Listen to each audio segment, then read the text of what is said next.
Video में break लेना not very happy. अभी डाउनलोड करें तक ऐप। नमस्कार, आप देख रहे हैं आज तक। आपके साथ हूं मैं नेहा बाथम। विशाखापट्टनम में एक फैक्ट्री के प्लांट से हुए गैस रिसाव ने आज खलबली मचा दी। दरअसल गैस का ऐसा रिसाव हुआ कि प्लांट के आसपास के दायरे में हड़कंप मच गया। दम घुटने से लोगों में अफरा तफरी मच गई। सड़कों पर लोग बेहोश होकर गिरने लगे। गैस कांड में अब तक 8 लोगों की जान जा चुकी है। करीब 170 लोग अस्पताल में भर्ती।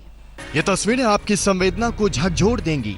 कुछ तस्वीरें आपको विचलित भी कर सकती हैं। विशाखापट्टनम के एक प्लांट से गैस रिसाव हुई तो सुबह का मंजर ऐसा ही नजर आया, एकदम विचलित कर देने वाला।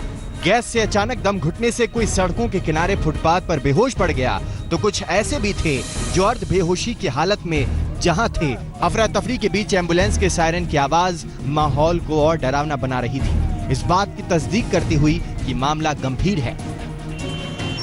कुछ और तस्वीरें आपको दिखाते हैं। इस लड़की को देखिए, गोद में बच्चा लिए वो बदहवाशी में मदद ढूंढ रहे शख्स बिल्कुल नर्वस हालत में सिर्फ रोए जा रहा था। फोन पर शायद किसी को कुछ बताने की कोशिश कर रहा था। उसकी हालत देखकर आसपास के राहत कर्मियों ने उसे तुरंत एम्बुलेंस शायद गश खाकर सड़क पर बैठ गई है। लोग उसे किसी तरह ऑटो पर बिठाकर अस्पताल भेजने की कोशिश कर रहे हैं। इस परिवार को देखिए, ऐसा लग रहा है मानो जहरीली हवा से सांस घुट रही हो।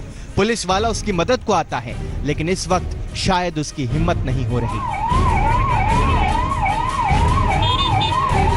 सुबह सुबह पूरा माहौल किसी डरावने सपने से कम नहीं था। शुक्र है कि इस मुश्किल घड़ी में भी कुछ लोग मदद के लिए मुस्तैद रहे। देखिए किस तरह बेहोश को उठाकर एम्बुलेंस में पहुंचाया जा रहा है।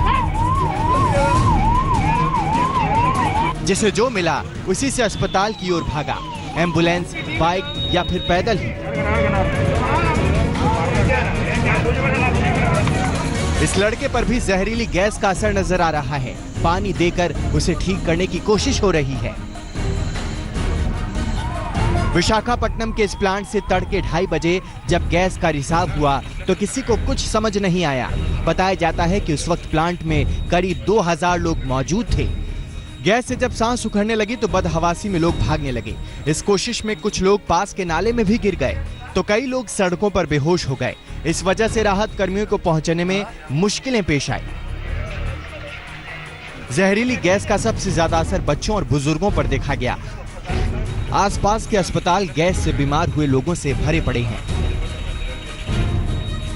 गैस का असर करीब 3 किलोमीटर के दायरे में देखा गया। इसका असर ऐसा था कि आसपास के इलाके के कई मवेशी भी बेहोश हो गए। संकट के इस मौके पर पुलिस पूरी तरह मुस्तैद नजर आई, चाहे लोगों को अस्पताल भेजना हो या हादसे की जगह के वेंकटपुरम इलाके के 3000 लोगों को सुरक्षित जगहों पर पहुंचाना।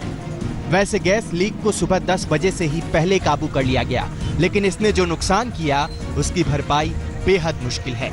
आशीष पांडे, विशाखापट्टनम, आज तक। विशाखापट्टनम में गैस लीक कांड से आंध्र प्रदेश से लेकर दिल्ली तक हड़कंप मच गया। गृह मंत्री और रक्षा मंत्री समेत आपदा प्रबंधन से जुड़े आला अधिकारियों के साथ पिछले 2 घंटे से इस मुद्दे पर पीएम मोदी की बैठक जारी है। विशाखापट्टनम के जिस एलजी पॉलीमर कंपनी के प्लांट से गैस रिसाव हुआ था, वो फैक्ट्री लॉकडाउन के दौरान देश की बाकी फैक्ट्रियों की तरह बंद पड़ी थी। लेकिन लॉकडाउन 3 में रियायतों के बाद 3 दिन पहले ही प्लांट में काम शुरू हुआ था। विशाखापट्टनम का जो घटना है वो गैस लीक की घटना है और वो स्टाइरीन गैस लीकेज की घटना है, जो कि एक प्लास्टिक का रॉ मटेरियल है प्लास्टिक फैक्ट्री के लिए। ये एलजी पॉलीमर्स की जो फैक्ट्री थी वो लॉकडाउन के बाद खुली थी और लगता है कि उसी क्रम में खोलने के क्रम में रीस्टार्ट करने के क्रम में गैस लीकेज हुआ है। आसपास के जो गांव हैं उसमें जो परिवार हैं वो अफेक्टेड हुए हैं और 2:30 बजे रात में उनको टॉक्सिक स्मेल्स आए और इस तरह की शिकायतें आई। गैस लीक की शुरुआत तड़के 2:30 बजे हुई थी। जब तक रोकने में कामयाबी मिल पाती, गैस रिसाव तेजी से इलाके में फैल गया।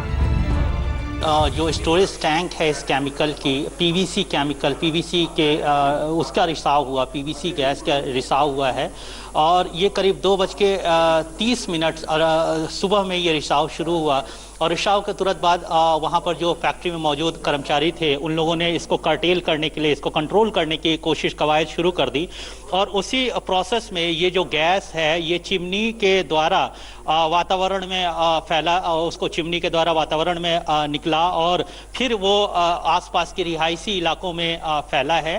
अभी जो हालात हैं कि रिसाव को कंट्रोल कर लिया गया है, रिसाव को पूरी तरीके से खत्म कर दिया गया। अब पूरे का पूरा जो फोकस है वो रेस्क्यू और रिलीफ एफर्ट का है। हालात की गंभीरता को समझने में 3 घंटे लग गए। सुबह 5 बजे एनडीआरएफ को इसकी सूचना मिली तो एनडीआरएफ और एसडीआरएफ की टीम मदद के लिए मौके पर पहुंची। उधर आंध्र सरकार ने पूरे मामले पर कंपनी से जानकारी मांगी है। Meanwhile, we're also asking the management, what were the protocols that you maintained? I mean, I want to start right from when you started. What was the first step that you did, and what was your reaction time when you found the gas had leaked? So once we look into this, then we'll get back a more clear picture. सूरज निकलने तक विशाखापट्टनम में खलबली much चुकी थी। CM Jagan Mohan Reddy ने जिले के अफसरों से तुरंत बातचीत कर लोगों की जान बचाने के लिए हर संभव मदद करने का निर्देश दिया तो पीएम मोदी ने जगन मोहन रेड्डी से फोन पर बात कर हर संभव मदद का यकीन दिलाया। पीएम मोदी ने ट्वीट कर गैस कांड पर गहरी संवेदना व्यक्त की। विशाखापट्टनम के हालात पर गृह मंत्रालय और एनडीएमए के अधिकारियों से बात की। इस पर करीब से नजर रखी जा रही है। विशाखापट्टनम के सभी लोगों की सुरक्षा और कल्याण के लिए प्रार्थना करता हूं। मामला गंभीर था, लिहाजा विशाखापट्टनम से दिल्ली तक हर जिम्मेदार शख्स एक्शन में था। सुबह 11 बजे पीएम की अगुवाई में एनडीएमए की बैठक शुरू हो गई। गृह मंत्री अमित शाह, रक्षा मंत्री राजनाथ सिंह, गृह राज्य मंत्री जी किशन रेड्डी के अलावा आपदा प्रबंधन से जुड़े आला अधिकारी बैठक में मौजूद थे। उधर गैस लीक से जब हड़कंप मचा, विशाखापट्टनम के करीब सीमाचलमन एक्सप्रेस से गुजरने वाली ट्रेन को या तो डाइवर्ट कर दिया गया या फिर उसकी टाइम बदल दी गई। बहरहाल हालात काबू में हैं, लेकिन फिलहाल पता नहीं चल पाया है कि गैस का रिसाव कैसे हुआ। विशाखापट्टनम से आशीष पांडे के साथ हिमांशु मिश्रा, दिल्ली आज। नमस्कार, मैं हूं अंजना ओम कश्यप। हमें उम्मीद है ये वीडियो आपको पसंद आया होगा। लेटेस्ट खबरों के लिए यूं ही देखते रहिए आज तक और इस वीडियो के पसंद आने पर लाइक, शेयर एंड सब्सक्राइब करना ना भूलें।